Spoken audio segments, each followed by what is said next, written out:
Hey guys, in this video I'm going to show you how to share your Zoho Sheet. If you find this video helpful, please consider to like this video and subscribe to my channel. In saying that, let's just jump straight into the video. Okay, so what we want to do is go ahead and open up your Zoho Sheet you'd like to share. So go to zoho.com, find that spreadsheet you want to share. So once you've got that sheet open, we want to go ahead and navigate to the top right hand corner, and we've got that little share button. So click on the share.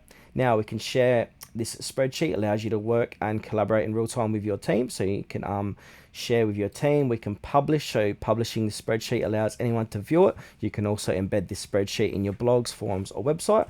And also we can mark this as final. So marking the spreadsheet as final allows collaborators to know this is the final copy and disables editing. So choose which one. Just want to go ahead and click on just a quick share to your team. We can add members by email address here, and we can change the access level. So if it's view only, do view and comment, edit. So say if I've got a team member on a light and they can edit it, I'm going to add in their email address and go ahead and click on to share.